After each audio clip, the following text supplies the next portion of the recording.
US లో doctor గా స్థిరపడాలని అనుకుంటున్నారా? అయితే అతి తక్కువ ఖర్చుతో ఎగ్ ప్లస్ తో సాకారం చేసుకోండి.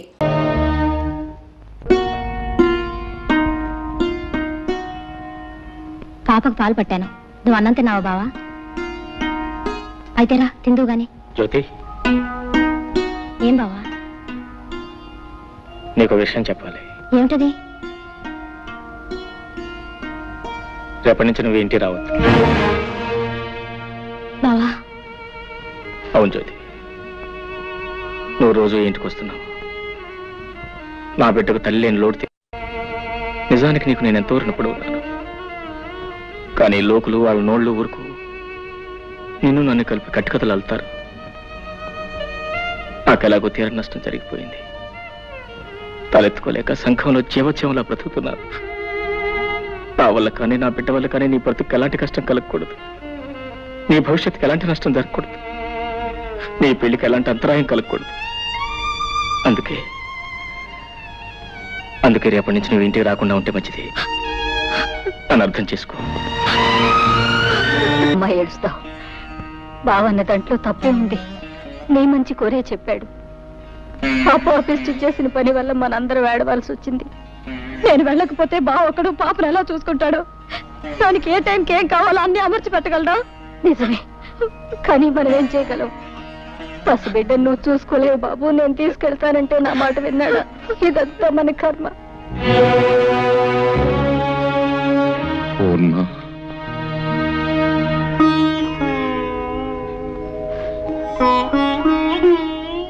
ఈ విషయంలో మనం చేసేది లేదంటావా? ఏముంది, అది చేసిన పనికి జీవితం అంతా ఏడవడం, మనవరాళ్ళు కూడా ముద్దాడుకోలేని దౌర్భాగ్యానికి కుమిలిపోవడం. ఈ జరిగిన పొరపాటులు కొంత బాధ్యత నాది ఉంది పూర్ణ. మీ బాధ్యత? అవును. అతనికి మన అమ్మాయి తగింది ఎంత మాత్రం కాదు అని నువ్వెన్నిసార్లు చెప్పినానే వినిపించుకోలేదు. పెళ్ళయ్యాక దాని గుణం మార్చుకుంటుంది అని ఆశపడ్డానే కానీ ఇలా మనకందరి గుండెల్లో చిచ్చురగులుస్తుంది అనుకోలేదు.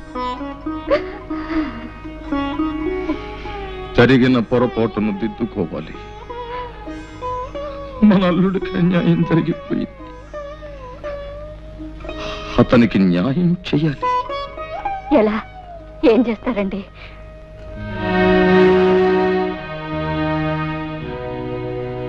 అతనికి మన జ్యోతినిచ్చి పెళ్లి చెయ్యాలి. ఏమిటి మావయ్య అనేది? నాకు మళ్ళీ పెళ్ళే? వద్దు మావయ్య, నాకు అలాంటి ఆలోచన లేదు. నాతో కలిసి 7 అడుగులు వేసిన మనిషి, నాతోనే జీవితాంతం గడుపుతాన్న మనిషి మధ్యలోనే మాట తప్పి వెళ్ళిపోయిన తర్వాత మళ్ళీ ఇంకో బంధం ఎందుకు మావయ్య? ఎలాగో ఒంటరి వాడిని అయిపోయాను. ఈ జీవితం లాగే ఒంటరిగానే గడిచిపోయి నా జీవితం ఆరిపోయిన దీపం లాంటిది.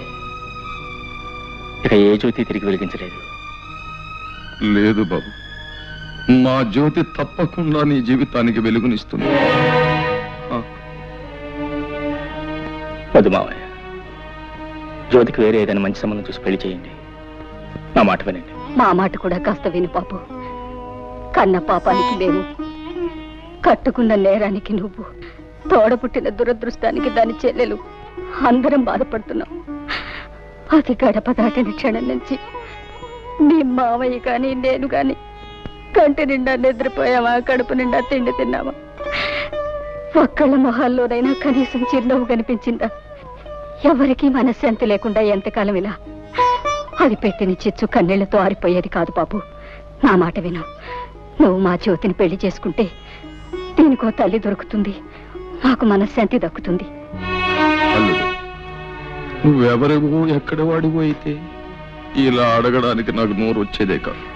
కానీ మేనల్లుడుగా రక్త సంబంధం ఉన్న మనిషిగా అడుగుతున్నాను. కాదను. మావయ్య, నువ్వు చిన్నవాడివి, ప్రార్థించకూడదు. నేను పెద్దవాడిని, ప్రాధేయపడకూడదు. కానీ ఇప్పుడు ఆ రెండు చేస్తున్నాను. ఇవి చేతులు కావలుడు. మావయ్య, అలాగే మీ ఇష్టం వచ్చినట్టు కానివ్వండి.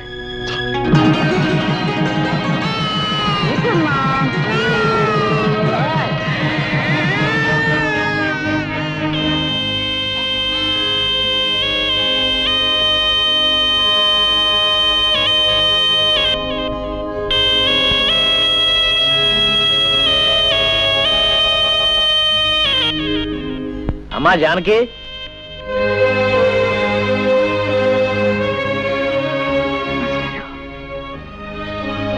ఏమ్మా కులాసయ్యనా?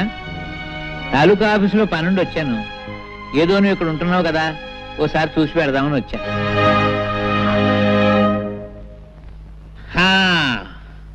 అబ్బో, ఇల్లు చాలా బాగుందమ్మా, చాలా పెద్ద ఇల్లు. ఈ సోఫాలు, కుర్చీలు, టేబుల్స్, లైట్స్ చాలా ఖరీదుంటాయనుకుంటాను.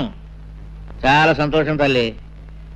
మీ నాన్న ఏడుస్తూ అన్నాడు, ఒరే పంతులు, పెద్దది ఎలా చేసింది ఏంట్రా అన్నాడు. నేనన్నాను, ఊరుకోరా పిచ్చోడా, అదేం తెలివి తక్కువది కాదు, ఏదో గొప్పతనం లేదే ఇంత పని చేస్తుందా అని నేనన్నాను. నేను అన్నది కరెక్టేనమ్మో, లేకపోతే ఆ పేదరాంబాబు నీకు ఇవన్నీ ఎక్కడ తెచ్చిపెట్టగలడు? అమ్మా అతను అదే ఇంతకీ అతను ఏమన్నారు జానకమ్మ తల్లి? భర్త అనడానికి కుదరదు, ఎందుకంటే అతను నీ మెళ్ళలో తాళి కట్టలేదు కనుక. పోనీ నేను అతని భార్య అందామా, అది కుదరదు. ఏమనాలబ్బా? ఏమిటో ఏమనాలు యథోపరికి తోచావడం లేదు. పాఠాలంటే చెప్తాను గాని భాష గురించి అంతగా తెలియదమ్మా. పోనీ ఏమనాలో నువ్వు? అదేమిటమ్మా, అదేమిటి ఎడుతున్నావా? Silence silence silence.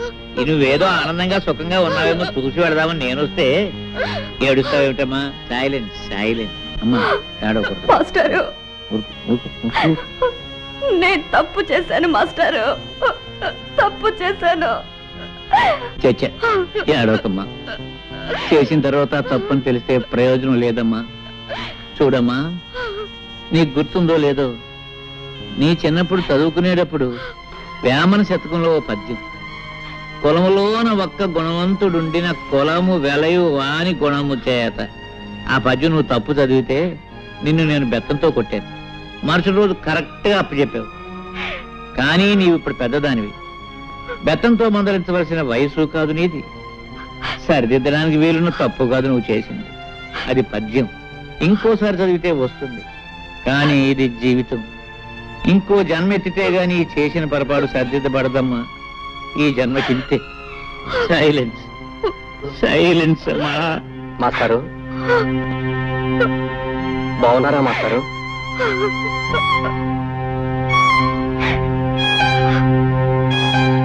ఎవరు? మురళీ బాబా? చాలా కాలం అయిందా నిన్ను చూసి.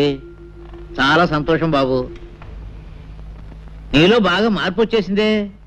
నీకు గుర్తుందా, చిన్నప్పుడు నువ్వు చదువుకునేటప్పుడు నేను ఇచ్చిన పాఠాలు నువ్వు గడగడ అప్పచెప్పేస్తుంటే మా మురళీబాబు చాలా తెలివిగలవాడు, బాగా చదివేసి పెద్ద పెద్ద ఉద్యోగాలు సంపాదించేసి కరెంటు ఉద్యోగాలు అవి చేసేసి మా ఊరికి పెద్ద పేరు తీసుకొస్తాడని నేను అందరికీ చెప్తుండేవాడిని.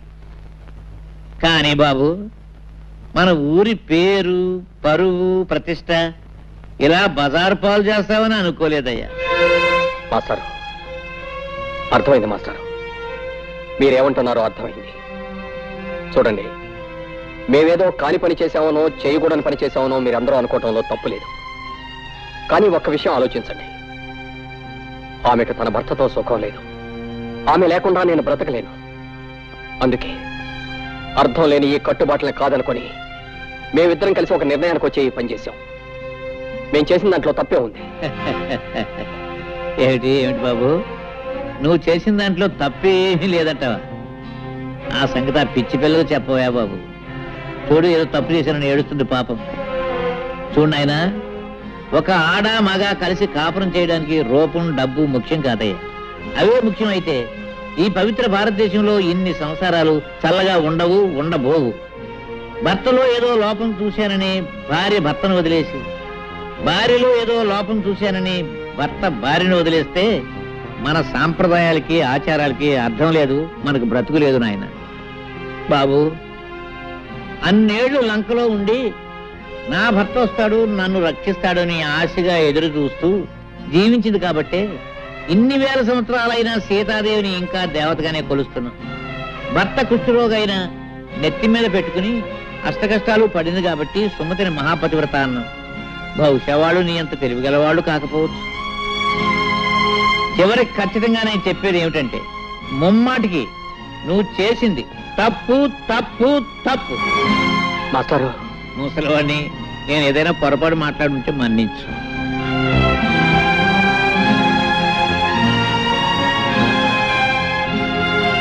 వస్తానమ్మా.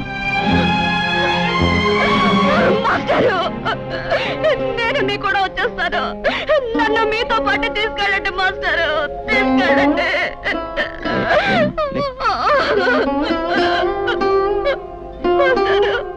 ఏమిటమ్మా, ఏమిటి పిచ్చి తల్లి? వస్తావా? ఎక్కడికి వస్తావు? ఎవరి దగ్గరికి వస్తావమ్మా? నా కూతురు చచ్చిపోయిందని తర్పణం వదిలేసిన మీ నాన్న ఇంటికి వస్తావా? తప్పు చేసిన నిన్ను మళ్ళీ ఎప్పుడూ ఆ ఊళ్ళో అడుగు పెట్టకూడదని వెలేసిన ఆ ఊరికి వస్తావా? పోనీ రాంబాబు ఇంటికి తీసుకెళ్దామంటే నిన్న రాత్రి నీ చెల్లెలతో అతనికి పెళ్లి జరిగిపోయింది. అంతేనమ్మా, అంతే. ఒకసారి గడప దాటిన ఏ ఆడదాని బ్రతుకైనా జీవితాంతో సైలెన్సేనమ్మా, సైలెన్సే, సైలెన్సే.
అయ్యో, ఉండు బావా.